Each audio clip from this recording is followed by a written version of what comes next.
نحمده ونستعينه ونستغفره ونؤمن به ونتوكل عليه ونعوذ بالله من شرور أنفسنا ومن سيئات أعمالنا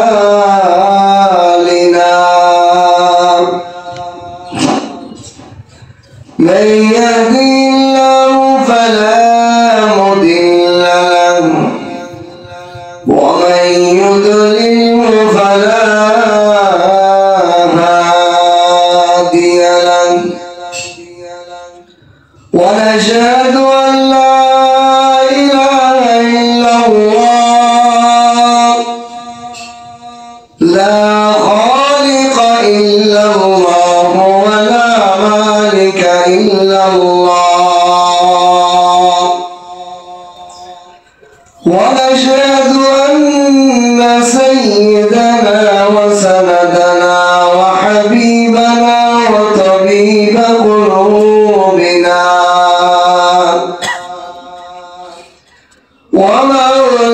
ومولانا محمدا عبده ورسوله أما بعد فأعوذ بالله من الشيطان الرجيم بسم الله الرحمن الرحيم قل إن كنتم تحبون الله فاتبعوني يحببكم الله ويغفر لكم ذنوبكم والله غفور رحيم وقال النبي صلى الله عليه وسلم عليكم بسنتي وسنة الخلفاء الراشدين المهديين وعضوا عليها بالنواجذ أو كما قال عليه الصلاة والسلام بارك الله لنا ولكم في القرآن العظيم ونفعنا وإياكم بالآيات والذكر الحكيم سبحانك لا علم لنا إلا ما علمتنا إنك أنت العليم الحكيم ربي زدني علما ربي زدني علما رب اشرح لي صدري ويسر لي أمري واحلل عقدة من لساني يفقهوا قولي ملك دنیا تن پرستانہ حلل ملک دنیا تن پرستانہ حلل من غلام ملک مولا بے زوال من غلام ملک مولا بے زوال بلغ العلا بكماله كشف الدجى بجماله حسنت جميع خصاله صلوا عليه وعلى আল্লাহ পাকের লাখ কোটি শুকর ও সুজুদ যে মহান রব্বুল আলামিন আমাদেরকে ভালোবেসে মহব্বত করে আল্লাহ পাক দয়া করে আমাদেরকে জুমার আযানের সাথে সাথে আল্লাহর ঘর মসজিদে উপস্থিত হওয়ার জন্য তৌফিক দান করেছেন। এজন্য কালিমাতুশ শুকর আদায় করি আলহামদুলিল্লাহ। আলহামদুলিল্লাহ।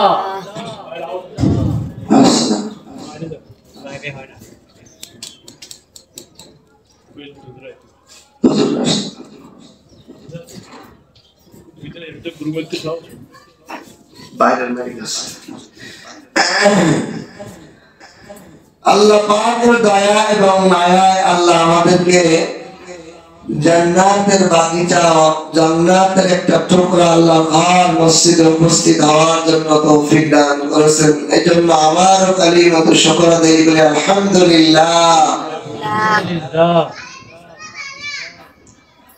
আল্লাহ তাআলা আমাদেরকে এই দুনিয়ার বুকে পাঠিয়েছেন, শুধু পাঠিয়ে দিয়েই শেষ করেন নাই, কোন দায়িত্ব কর্তব্য দিয়ে পাঠিয়েছেন, ঠিক কিনা? এই দায়িত্ব এবং কর্তব্য কি? এটা আল্লাহ তাআলার নবী রাসূলগণ আমাদেরকে এই জমিনের মধ্যে চলাফেরা উঠা বসা কেমন হবে সর্ব বিষয়ে প্র্যাকটিক্যাল ট্রেনিং রাসূল এবং নবীদের মাধ্যমে এবং কিয়ামত পর্যন্ত উলামায়ে ইকরামের মাধ্যমে দিক নির্দেশনা দিয়েছে। এজন্য আল্লাহ তাআলা কোরআনে কারীমের মধ্যে বলেন, হে দুনিয়ার মানুষ, তোমাদেরকে বানানোওয়ালা হলো আমি আল্লাহ। আমি তোমাদেরকে বানিয়েছি।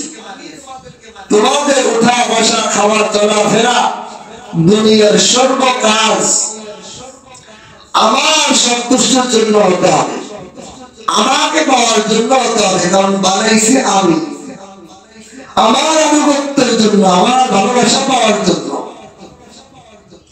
সকল কাজ তোমার করতে হবে।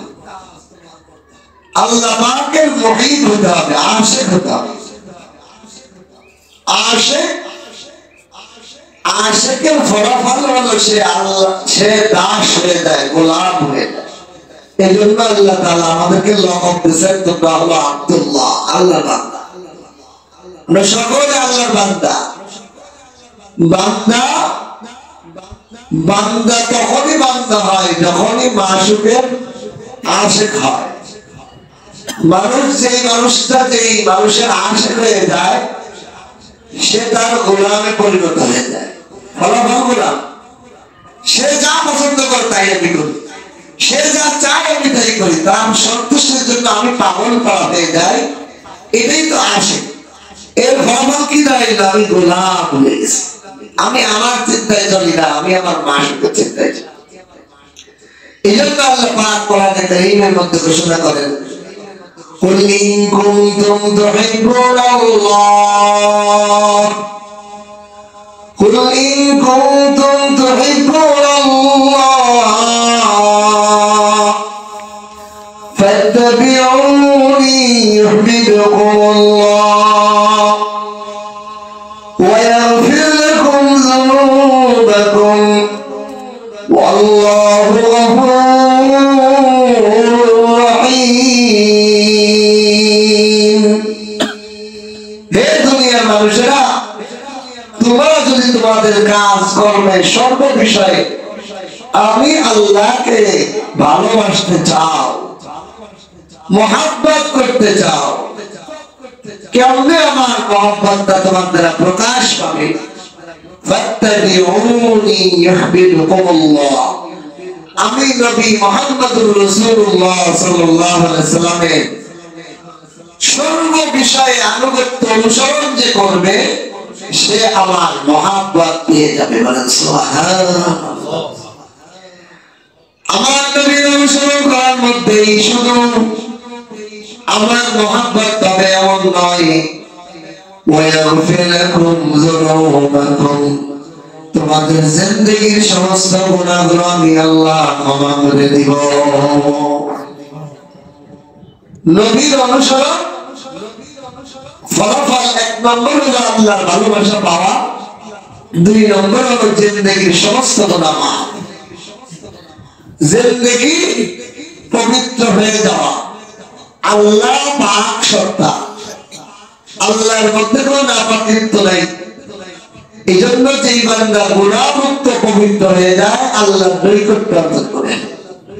আর এই নৈকট্য অর্জন করার মাধ্যম হলো আল্লাহর রাসূলের অনুসরণ করা।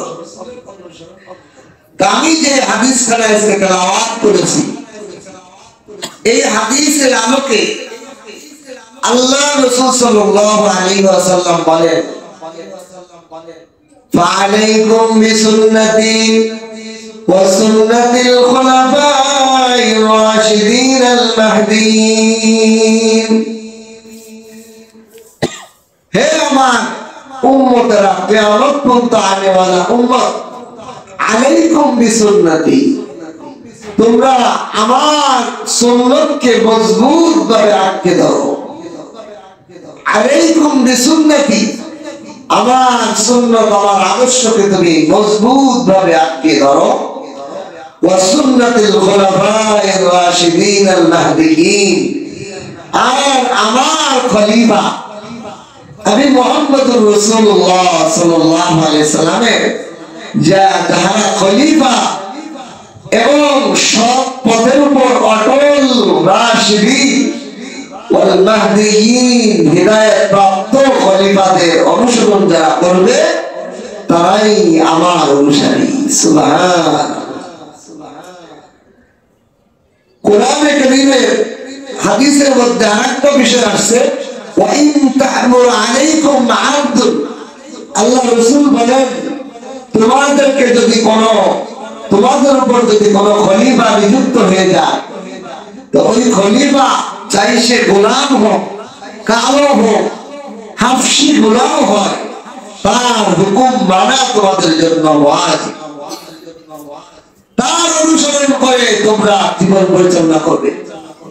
আল্লাহ রাসূল হাদিসের মধ্যে দিক নির্দেশনা দিয়েছে, যেই আমার খলিফা নিযুক্ত হবে সে গোলাম হোক, সে কালো বিচ্ছিরি চেহারা হোক, খাটো হোক, লম্বা হোক, মোটা হোক, চিকন হোক, যেভাবেই হোক না কেন, তোমাদের উপর যদি কোনো খলিফা নিযুক্ত হয়ে যায় তাহলে তার হুকুম মানা তোমাদের জন্য ওয়াজিব। তার হুকুম মেনে তোমরা জীবন পরিচালনা করবে। কোন ক্ষেত্রে? শরীয়তের বিধান ক্ষেত্রে। কোন গুনাহ অবৈধ কাজে তার অনুসরণ করা যাবে না। এখানে আমাদের আগে একটা জিনিস বুঝতে হবে, খলিফা কাকে বলে আর বাদশাহ কাকে বলে। খলিফা বলা হয় যিনি রাষ্ট্রীয় প্রধান হয়, তার জেহেনে এক মুহূর্তের জন্য সে মনে করে না যে এই রাষ্ট্রের মালিক আমি, আমার হুকুম যা ইচ্ছা তাই করব, এই যেটা যে মনে করে তাকে বলা হয় বাদশাহ। তাকে বলা হয় কি? বাদশাহ। আর খলিফা বলা হয় যে রাষ্ট্রের প্রধান হওয়ার পরেও তার মন মানসিকতা থাকে এই রাষ্ট্র আমার কাছে আমার, এই রাষ্ট্রের মান আমানত, এই রাষ্ট্রের জনগণের প্রত্যেকটা ফর্দ, প্রত্যেকটা ব্যক্তি আমার অধীনস্থ, আমার পরিবারের সদস্য। আমি যেমন আমার পরিবারের অনেকগুলো বাচ্চা, স্ত্রী, ছেলে মেয়ে নিয়ে থাকি, এর মধ্যে একজন না খেয়ে থাকলে আমি খাইতে পারি না, তাকে না খেয়ে আমি জামা কাপড় কিনে দিতে না কিনে তাকে আগে কিনে দেই।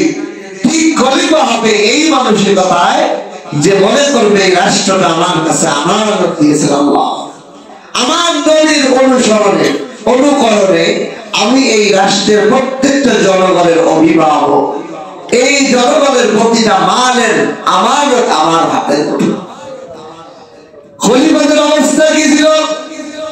কয়েকটা ঘটনা আমরা যদি খলিফাদের জীবনের থেকে নিই তাহলে বুঝতে পারবো খলিফা কাকে বলে, খলিফারা কেমন ছিলেন।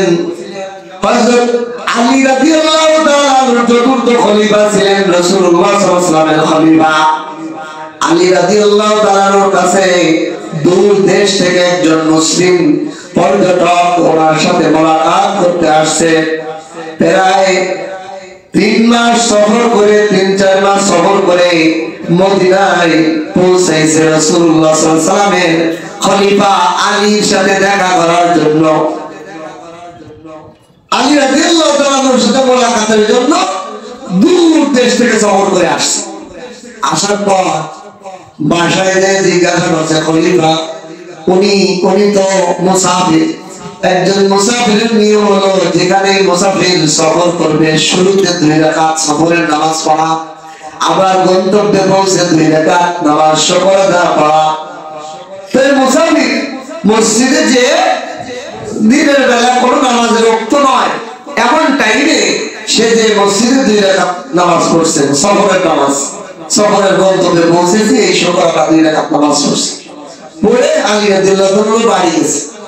বাসায় যে জিজ্ঞাসা করছে খলিফাতুল মুসলিমিন কাহা, কোথায় খলিফাতুল মুসলিমিন আইনা?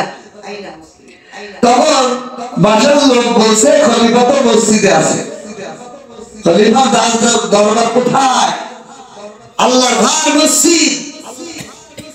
আজ আমাদের নেতৃত্ব, ক্ষমতা, বিচার কার্য মসজিদ থেকে বের হয়ে গেছে। মসজিদ হলো জান্নাতের টুকরা, মসজিদ হলো আল্লাহ পাকের ঘর, দরবার। এখান থেকেই তো ন্যায় বিচার হবে, ন্যায় লিড হবে। কিন্তু আজ মসজিদ গুলা কি হয়ে গেছে? বিচার কার্য সব মসজিদে না, বাইরে যেত। মসজিদ আল্লাহর ঘরের মধ্যে সর্বক্ষণ তারা পড়ে থাকতেন। আলী রাদিয়াল্লাহু তাআলা আনহু মসজিদের মধ্যেই থাকতেন। বাসার লোক যখন বলছে হযরত আপনি দূর থেকে আসছেন, খলিফা তো মসজিদে আছে, মসজিদে দেখা করো। কই আমি তো মসজিদে কোনো লোক দেখলাম না, খলিফা হিসেবে কাউকে দেখলাম না। দেখলাম এক ফকির তেল দিয়ে শুকনা রুটি খাচ্ছে। তেল দিয়ে কি খাইতেছে? একজন ফকির, একজন রাস্তার ভিখারি, যার চেহারা সুরত দেখে বুঝতে বাকি নেই যে না ফকির। তার কাপড় চোপড় দেখে বোঝা যাইতেছে, আপনার খাবার আইটেম দেখে শুকনা পচা পুরাতন তেল, জয়তুনের তেল আর শুকনা রুটি, কতদিনের বাসি রুটি, তাই ভরায় ভরায় খাইতেছে। দেখে তোমরা যখন ফকির। বাসার লোক বলে উনি হলেন খলিফাতুল মুসলিমিন আলী। दुनिया की सजावट में तेरा नाम रहेगा,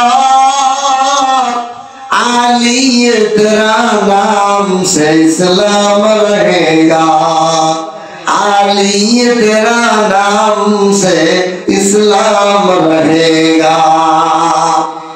খলিফা যিনি হবেন তার বেশভূষা, তার খাওয়া দাওয়া, তার পোশাক আরাম বাড়ি বাড়ি থাকে না। জনগণের ফিরে সর্বক্ষণ রক্ত থাকে, তো জনগণের আমানতের ব্যাপারে কত সতর্ক থাকে।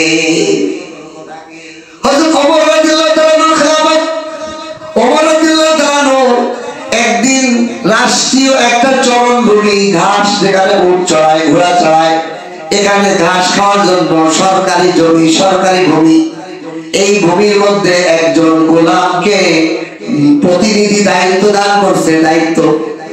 দায়িত্ব দিয়ে ওমর ফারুক রাদিয়াল্লাহু তাআলা বলেন, হে গোলাম, তোমাকে এটা দায়িত্ব দিলাম। কি দায়িত্ব? এই চরণভূমিতে, সরকারি চরণভূমিতে জনগণের, গরিব অসহায় সব জনগণের ক্ষেত্রে তাদের উট ঘোড়া চড়ানোর সুযোগ দিবে, কিন্তু 2টা লোকের ঘোড়া আর উটকে এখানে চড়ায় ঘাস খাওয়ার সুযোগ দিবে না। কে কে? একজন হলো উসমান ইবনে আফফান। আল্লাহু ধনী উসমান, ধনী উসমান ইবনে আফফানের কোন গরু, ছাগল, ঘোড়া, উটকে চরণভূমি সরকারি জমিনে ঘাস খাইতে দিবে না। আর একজন হলো আব্দুর রহমান ইবনে আউফ রাদিয়াল্লাহু তাআলা আনহু। এই 2জন সাহাবীদের মধ্যে ধনী সাহাবী ছিলেন। ওমর ফারুক ডাক দিয়ে বলে, গোলাম, এই 2জনের কোন ঘোড়া, কোন গবাদি পশুকে এই সরকারি জমিন থেকে ঘাস খাওয়ার সুযোগ দিবে না। কেন দিবে না? কারণ এই 2জনের অনেক ইনকামের রাস্তা আছে। এরা যদি থেকেও যায় এরা আমার কাছে ভিক্ষা করার জন্য আসবে না, এদের আরো অনেক রাস্তা আছে।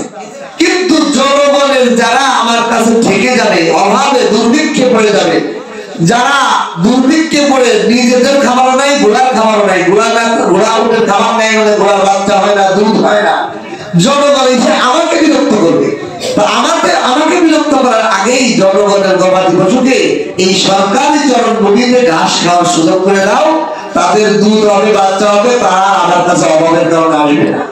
এই জন্য তাদের ঘোড়া এবং উট গবাদি পশুকে এই সরকারি জমিনের, আমি যেমন সরকার থেকে ত্রাণ দেই, জনগণকে সব খাদ্যশস্য দিব, ঠিক তদ্রুপ তারা যাতে আমার কাছে খাদ্যশস্য নিতে না আসে এই চরণভূমি তাদের জন্য অনুমতি দিবা, কিন্তু আব্দুর রহমান ইবনে আউফ আর উসমান গনিকে দিবে না। আল্লাহু আকবার।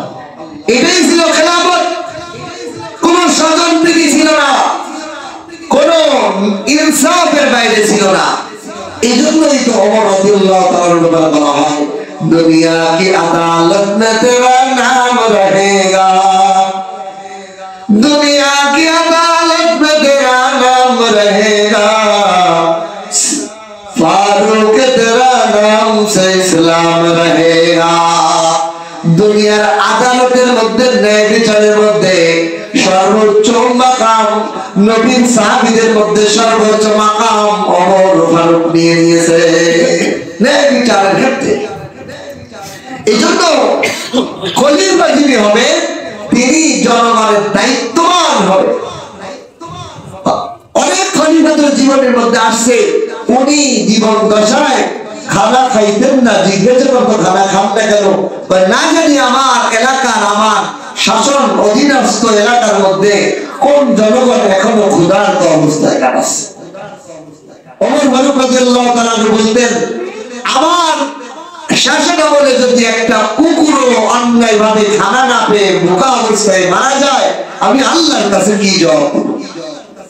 এটা ছিল খেলাফত, এটা ছিল খলিফাতুল মুসলিম, নবী মুহাম্মদুর রাসূলুল্লাহ সাল্লাল্লাহু আলাইহি ওয়াসাল্লাম খলিফাদের আদর্শ ছিল। এইজন্য আল্লাহ রাসূল বলেন, আলাইকুম বিসুন্নতি ওয়া সুন্নাতিল খুলাফায়ে রাশিদিন আল মাহদিয়িন। এইজন্য হাদিসের কিতাবগুলোর মধ্যে আছে খলিফা হলো 4.5 জন। কয়জন? 4.5 জন। 4.5 জন মানে কিতাবের ভাষায় লেখছে 4.5 জন মানে হলো প্রথম খলিফা আবু বকর রাদিয়াল্লাহু আনহু, দ্বিতীয় খলিফা ওমর রাদিয়াল্লাহু তাআলা, তৃতীয় খলিফা উসমান গনি রাদিয়াল্লাহু তাআলা, চতুর্থ খলিফা আলী রাদিয়াল্লাহু তাআলা, আর পঞ্চম খলিফা হলো হাসান রাদিয়াল্লাহু তাআলা। 6 মাস উনি শাসন আমল করেছেন। এইজন্য 4.5 জন। এর মাঝখানে আরেকজন রয়ে গেছে, সেটা হলো মুয়াবিয়া রাদিয়াল্লাহু তাআলা। মুয়াবিয়া রাদিয়াল্লাহু তাআলাকে কেউ কোন মুহাদ্দিসের কোন কিতাবে খলিফা বলেন নাই। আলী রাদিয়াল্লাহু তাআলা বলে উনি শাসন করছেন, কিন্তু ওনাকে খলিফা কেন বলা হয়নি? দেখেন, যেখানে একটু স্বতন্ত্রতা থাকবে সেখানে আর খলিফাতুর রাসূল থাকবে না। খলিফাতুর রাসূল না হওয়ার কারণ ছিল মুয়াবিয়া রাদিয়াল্লাহু তাআলা আনহু ওনার ছেলে ইয়াজিদকে খেলাফত দিয়েছেন। অথচ ওই যুগে, ওই সময় হাসান, হুসাইন, আব্দুল্লাহ ইবনে আব্বাস, আব্দুল্লাহ ইবনে জুবাইরের মতো বড় বড় সাহাবীরা ছিলেন, যারাও এই খেলাফতের কিছু যোগ্য ছিল। তাদেরকে না দিয়ে ওনার ছেলের প্রতি সহানুভূতি, নিজের একটু আন্তরিকতা দেখা যায় না। এখানে ছেলেকে দিয়ে মানে কি আরো যোগ্য লোক আছে, তাদের মধ্যে না দিয়ে নিজের ছেলেকে দেওয়া একটা সতর্কতা আছে না। এই জন্য উনি খলিফা থেকে বাদ করে গেছেন। খলিফা হতে হলে নিঃস্বার্থ হতে হবে।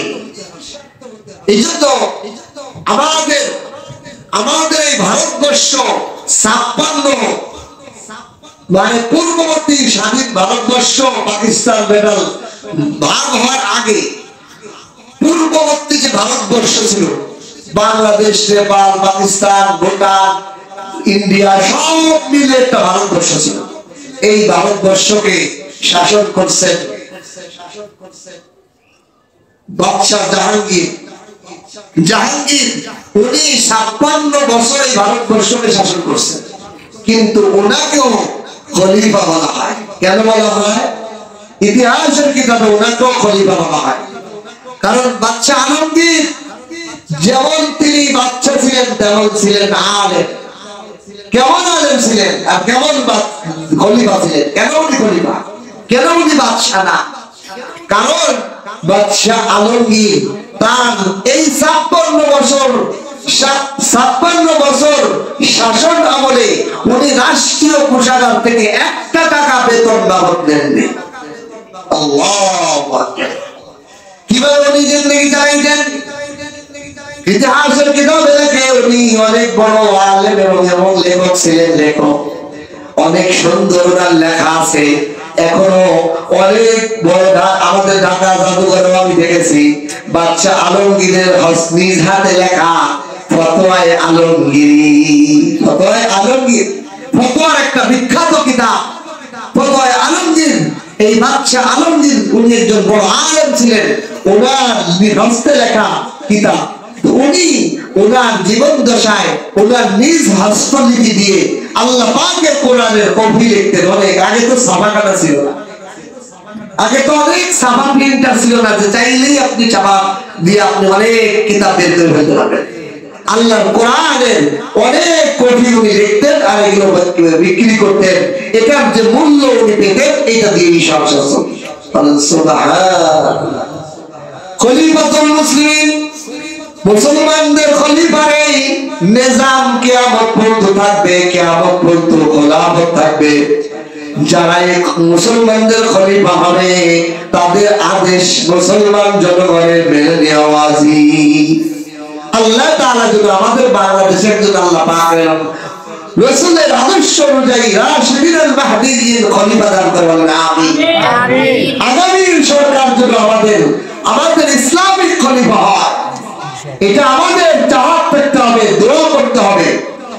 কারণ দুনিয়ার যত প্রকারের লোক আমরা দেখছি, কেউ আছে তার বাপ নিয়ে, কেউ আছে তার স্বামী নিয়ে, কেউ আছে তার দল নিয়ে, তার নেতা নিয়ে, কেউ আল্লাহ এবং আল্লাহর রাসূলকে খুশি করার জন্য রাষ্ট্র পরিচালনা করার লোক দেখি না, ঠিক কিনা?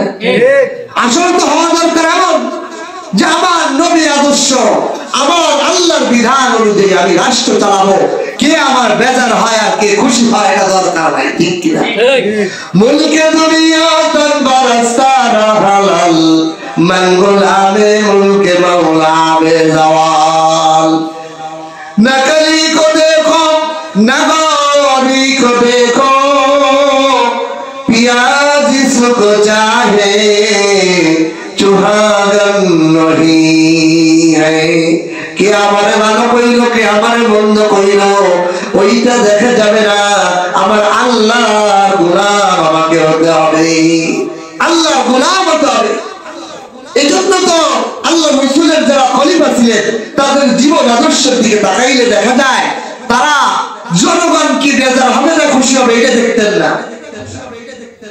হযরত ওমর ফারুক রাদিয়াল্লাহু তাআলা আনহু যখন খালিদ বিন ওয়ালিদ, যিনি কাফের অবস্থায় যত যুদ্ধে অংশগ্রহণ করছেন সমস্ত যুদ্ধে উনি বিজয়, ইসলাম গ্রহণ করার পর যত যুদ্ধে উনি অংশগ্রহণ করছেন সব যুদ্ধেই বিজয়।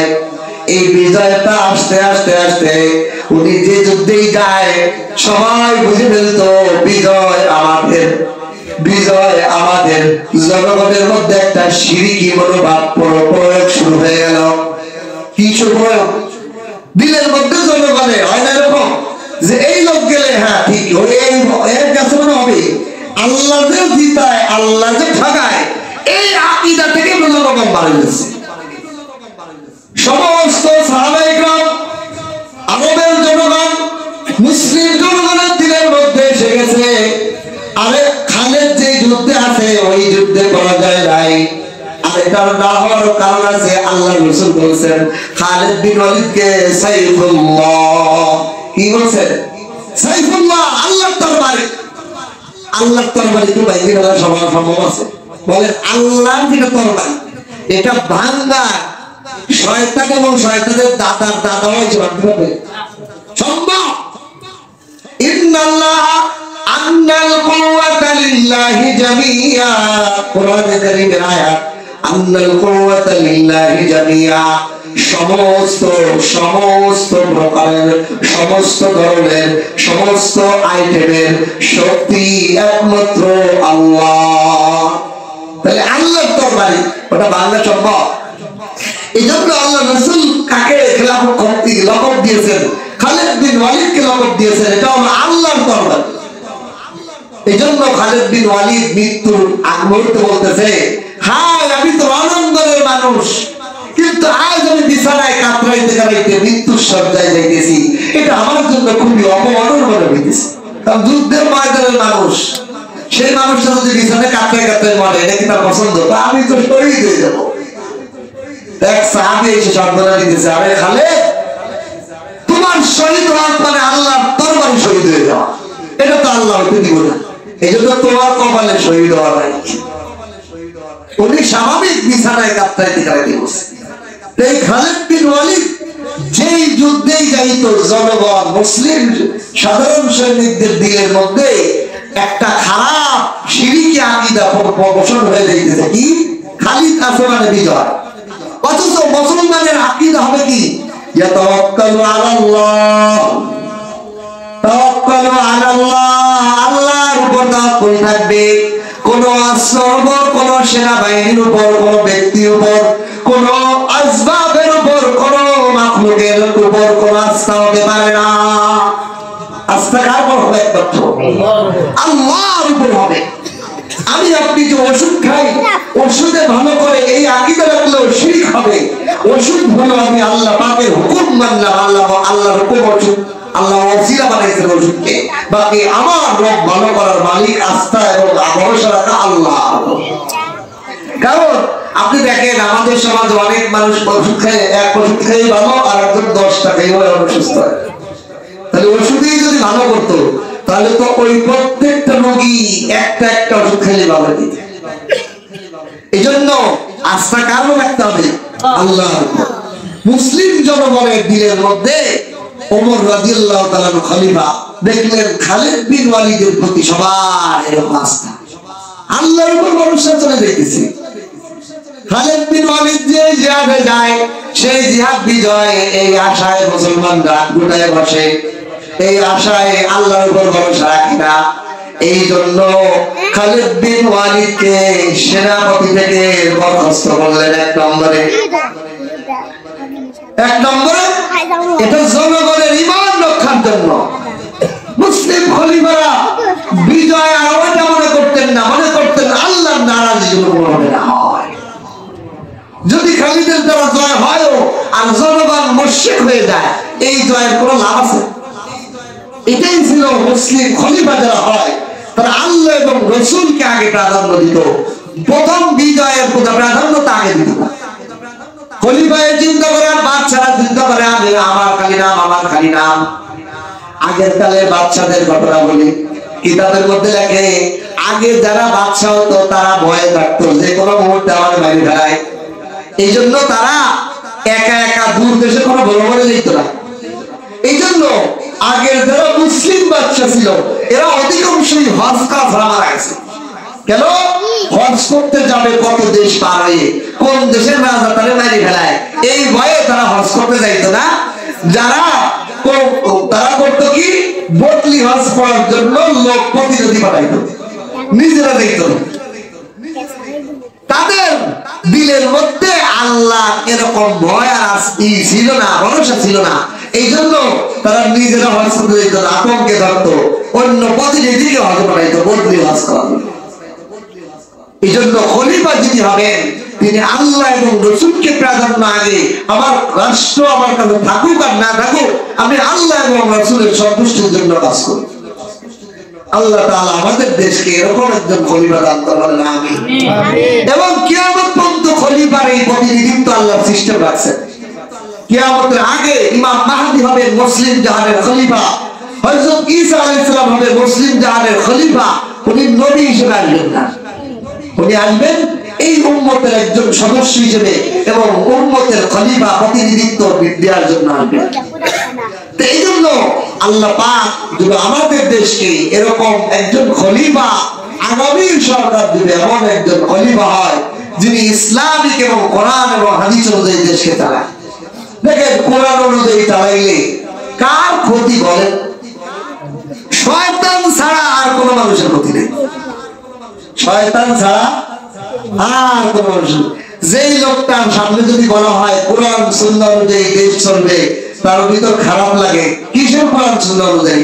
কোরআন সুন্নাহ অনুযায়ী দেশ চালানো যার দিলে খারাপ লাগে, তার মুখ বেঁচে যায়, এ আল্লাহ দুনিয়াতে সে মুসলমান হিসেবে নয়, সে শয়তানের দোষ। ঠিক কিনা? কোরআন সুন্নাহ অনুযায়ী দেশ চলা মানে হলো প্রকৃত জিনিস প্রাকৃতিক ভাবে সেই যেইভাবে তৈরি করা আছে সেইভাবে জিনিসটা করা। দেখেন আল্লাহ বানাইছে এই আমাদের পুরো রাষ্ট্র, মানুষ সবাই থেকে আল্লাহ। কিছুদিন আগে এক বিজ্ঞানীর একজন জ্ঞানী মানুষের একটা ভিডিও দেখলাম। উনি বলতেছেন দেখেন এই পুরো পৃথিবী একটা নিজামে চলতেছে। কিরকম? প্রতিদিন সকাল হয়, এই সকাল থেকে 10টা বাজে, দুপুর হয়, বিকাল হয়, আবার সন্ধ্যা ডুবে যায়। সকালবেলা পাখিগুলো কিচিরমিচির করে, কৃষকরা ঘুম থেকে উঠে, শ্রমিকরা উঠে কারখানায় যায়, ব্যবসায়ীরা দোকানে যায়, সারাদিন দোকানদারি করে আবার যখন বেলা ডুবে যায় আস্তে আস্তে সন্ধ্যা হয়ে যায়, আবার টুনটুন পাখিটা তার ঘরে চলে আসে। সব পাখি পশু পাখি তার নিয়ে চলে আসে কিনা? মানুষজন ব্যবসার দোকান পাট কারখানা বন্ধ করে সবাই কৃষক ক্ষেত থেকে বাড়ি চলে আসে, আবার রাতের বেলা ঘুমায়, আবার এরকম চলে। একটা নিজাম না, একটা সিস্টেম না? এই সিস্টেমটাকে আমার আপনার বানানো, কার বানানো? এরপরে আরেকটু করে যান, এই পৃথিবীটা প্রতিদিন ঘুরতেছে, পৃথিবীটার পাশে একটা চাঁদ, এটাও একটা নিজামে ঘুরতেছে। প্রতি মাসে মাসে সে নতুন করে ওঠে, নতুন করে আস্তে আস্তে বড় হয়, আস্তে আস্তে আবার ছোট হয়, হতে হতে একসময় দেখা যায় আর চাঁদটা দেখা যায় না, আবার একটা নতুন মাস আছে, নতুন চাঁদ দেখায়, আবার আস্তে আস্তে বড় হয়। এইভাবে চাঁদের একটা গতি আছে, পৃথিবীর একটা গতি আছে, সূর্যের একটা গতি আছে, সৌরজগতের একটা গতি আছে, সব যার যার নিয়মে চলতেছে কিনা? সব আল্লাহ পাক একটা সিস্টেম বানিয়েছেন। চোখের কাজ বানিয়েছেন দেখা, চোখ দিয়ে আমি শুনতে পারি না, কান দিয়ে বানিয়েছেন কান দিয়ে শোনা, কান দিয়ে আমি দেখতে পারি না, নাক দিয়েছেন ঘ্রাণ নেওয়ার জন্য, নাক দিয়ে আমি বলতে পারি না, জিহ্বা দিয়েছেন বলার জন্য, আমি জিহ্বা দিয়ে ঘ্রাণ নিতে পারি না। প্রত্যেকটা অঙ্গকে যার যার জায়গায় এক একটা দায়িত্ব দিয়েছে, সে তার জায়গায় যে দায়িত্ব যে পালন করে সেই বডিটাই তো ভালো থাকে। দেখেন একটা মানুষের বডি পুরো ঠিক আছে, প্রত্যেকটা অঙ্গ যার যার কাজ সে করতেছে। চোখে দেখে, নাকে ঘ্রাণ নেয়, কানে শোনে, হাতে ধরে, পায়ে চলে। এখন হঠাৎ করে একটা লোকের এক চোখে দেখে না, সে কি আরামে আছে? কি হয়েছে? নিজামের বাইরে চলে গেছে। নিজাম ছিল দুই সিস্টেম ছিল, দুই চোখেই দেখা, এক চোখ তার কানা হয়ে গেছে কোনো কারণে, অ্যাক্সিডেন্ট করে বা কোনো তার নিজের ভুলের কারণে কোনো জিনিস স্প্রে করে দিয়েছে, সে খেয়াল করে নাই, চোখ একটা নষ্ট হয়ে গেছে। এখন বলেন লোকটা কি স্বাভাবিক না অস্বাভাবিক? হঠাৎ তার জিহ্বার মধ্যে গরম কিছু পড়ছে, জিহ্বা পড়ে গেছে, জিহ্বা দিয়ে আর কথা বলতে পারে না। এখন কি স্বাভাবিক না অস্বাভাবিক? সিস্টেমের বাইরে গেলেই অস্বাভাবিক। ওই গবেষক বলতেছেন পুরো পৃথিবীকে আল্লাহ তাআলা একটা সিস্টেম বানিয়েছেন, এই সিস্টেমের বাইরেই যে যায় সেই দুঃখ, কষ্ট, বেদনা, হতাশা সব ওখান থেকে আসে। আমরা যে হতাশা হয়ে যাই, আমরা যে মানে মানে টেনশন কি হয়ে যায়, প্রেশার হয়ে যায়, বিপদগ্রস্ত হয়ে যায়, কেন? ওই সিস্টেমের বাইরে চলে গেছি, সিস্টেমের বাইরে চলে গেছি। আর এই সিস্টেমটাকে ফলো করাই হলো কোরআন ও হাদিসের কোরআন সিদ্ধান্ত। আল্লাহু আকবার। দেখেন সিস্টেমের একটা ছোট্ট একটা নমুনা দেই। আমরা সবাই পানি খাই না, পানি পান করি। এই পানির নিয়ম কি? আল্লাহ আমাদের বডি বানাইছেন, রাসূল আমাদের ট্রেনার, উনি ট্রেনিং দিয়ে দেখাইতেছেন পানি এইভাবে খাবা, তোমার শরীর ভালো থাকবে। কিডনি হাসপাতালের এক ডাক্তারের সাথে আমার কথা বলে কি, হুজুর পানি কখনো দাঁড়ায় খাবেন না, আর একবারে ডক ডক করে খাবেন না। তাহলে আপনার কিডনি অল্প দিনেই শেষ। এমন কেন? পানি যখন ডক ডক করে একবার দিবেন, কিডনিতে হলো সেকনি, খাবার পানিটা সেকে দেয়, ওর যখন লোড বেশি হয়ে যায়, এটা ইফেক্ট পড়ে, মেশিনের উপর ভার চাপ পড়ে। দেখবেন যদি কোনো গাড়িতে বেশি মাল দেওয়া হয়, ক্যাশ ক্যাশ করে, তারপরে যদি তার মোবাইল না থাকে, সেটা আওয়াজ বেশি হয়, বিভিন্ন ধরনের সমস্যা। তারপরে যে পরিমাণ দরকার তার বেশি ভার দিলেই গাড়ির মধ্যে কি লোড বেশি হয়ে ওটা বাইরে যাওয়া হয়, দুর্ঘটনা ঘটে। ঠিক তদ্রুপ আপনি পানি যখন বেশি দিবেন তখন এই ক্ষতি হবে। আর আপনি যদি বলে যে গবেষণাদের ফল হলো, যদি পানি আপনি হাতে নিয়ে দেখবেন, আগে দেখে খাবেন পানির মধ্যে কোনো আবরণ ময়লা আছে কিনা দেখে খাবেন, এরপরে অল্প করে পানি মুখে নেবেন, নিয়ে 2 সেকেন্ড 5 সেকেন্ড 20 সেকেন্ড আপনি পানিটা মুখের মধ্যে রাখবেন। রাখার সাথে সাথে আপনার চারপাশ দিয়ে একটা লালা বের হয়। দেখবেন এই কথা লালা বের হয়, পানিটা খাবারটা মুখে রাখার সাথে সাথে দেখবেন একটা লালা বের হয়। এই লালাটা পানির সাথে যদি মিক্সড হয়ে যায়, আপনার কিডনিকে আরো সতেজ করে দিবে। বলেন সুবহানাল্লাহ। আমি বললাম কি ডাক্তার সাহেব, 1400 বছর আগে আমার নবী আমাদেরকে শিখিয়ে দিয়েছে। সুবহানাল্লাহ। আপনারা গবেষণা করে বেরোচ্ছেন, আমার নবী বলছে অল্প করে পানি খাবা, 3 শেষে খাবা। 3 শেষে কেন পানি খেতে হয় এটা আপনারা অনেকে জানেন না। এটার কারণ কি জানেন? আজকেই দেখলাম তফসির মোতালা করেছে, 3 শেষে পানি খাওয়ার কারণ হলো 3 শ্বাস এক শ্বাসে উঠে খায়, এক শ্বাসে।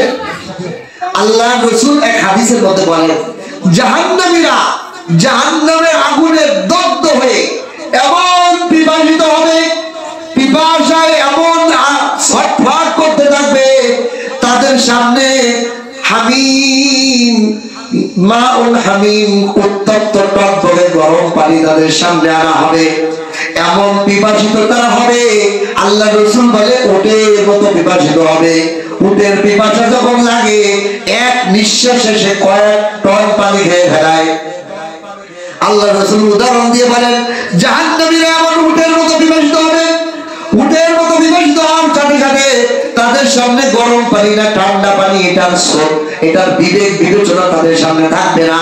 পিপাসায় এমন কাতর হয়ে যাবে, আগুনের মধ্যে যখন পানি পানি করবে, ফেরেশতারা টকবক পানি যখন তাদের চেহারার সামনে দিবেন, তারা পাত্রগুলো মুখের সামনে নেওয়ার সাথে সাথে মুখের গোশতগুলো সব গলিয়া পড়ে যাবে। আল্লাহু আকবার। কি ভয়ানক গরম পানি হতে পারে চিন্তা করে দেখেন। পানিটা মুখের সামনে নেওয়ার সাথে সাথে মুখের গোশতগুলো সব গলে পড়ে যাবে। এরপরেও জাহান্নামীরা এত পিপাসিত ছাড়বে না। জাহান্নামীরা এই পিপাসিত এমন পিপাসায় কাতর থাকবে যে তারা ওই গোশত জ্বলে যাচ্ছে এটার খবর থাকবে না। গরম পানি এক নিঃশ্বাসে উটের মতো পান করবে। পান করার সাথে সাথে গলা দিয়ে তাদের পিছনের রাস্তা দিয়ে সব গলিয়া পড়িয়া যাবে। নাউযুবিল্লাহ বলেন। আল্লাহ আমাদেরকে পানা দান করে। আল্লাহ ওই জাহান্নাম থেকে আপনার কাছে পানা চাই, ওই জাহান্নাম থেকে আপনার কাছে পানা চাই। আল্লাহ ওই জাহান্নাম আমাদেরকে দেখায় হলো না। আল্লাহ রাসূল বলেন উঠে এক নিঃশ্বাসে পান করে। এই জন্য কোন মুসলমান নবীর আশিক আল্লাহর প্রিয় বান্দা এক নিঃশ্বাসে পানি পান করতে পারে না। এই পানি পান করার একটা সিস্টেম হলো কোরআন হাদিসের সিস্টেম, ঠিক কিনা? এখন বলেন এই সিস্টেমের বাইরে যদি আমি কোরআন হাদিস না মানে ইসলামের লোক নাও হই, তবুও যদি আমি এই উল্টো পাল্টা পানি খাই, আমার ক্ষতি না আর একজনের ক্ষতি? কার ক্ষতি? আমার নিজেরই ক্ষতি না? তো এই জন্য আমার বডিকে, আমার দুনিয়াকে, আমার সমাজকে সুন্দর করতে হলে কোরআন সুন্নাহর বাইরে যাওয়ার কোনো সুযোগ নাই। এই জন্য আমাদের চাইতে হবে, আমাদের দিলে দিলে দোয়া করতে হবে, আল্লাহ এই মুসলমান 90-99% মুসলমানের দেশে, এই দেশে আল্লাহ কোরআন সুন্নাহর একজন খলিফা আমাদেরকে দান করেন। আল্লাহ পাক জনগণের দোয়ার কারণে কি করেন? আল্লাহ তৈরি করে দেন। আল্লাহ তৈরি করে দেন এমন খলিফা যে কোরআন সুন্নাহ অনুযায়ী, আল্লাহর হুকুম অনুযায়ী, নবীর আদর্শ অনুযায়ী দেশ চালাবে। সে যেই হোক আল্লাহ তাআলা কবুল করুন, বলেন ঠিক কিনা? এজন্য আমরা দোয়া করব, আমরা আল্লাহর কাছে চাইব, আল্লাহ যেন আমাদের দেশের জন্য একজন নবীর আদর্শবান হক্কানি আলেম এবং দেশের জনগণের মন মাইন্ড বুঝনেওয়ালা একজন সরকার, একজন খলিফা আমাদেরকে আল্লাহ দান করে বলেন আমিন। ওয়া আখিরু দাওয়ানা আলহামদুলিল্লাহি রাব্বিল আলামিন।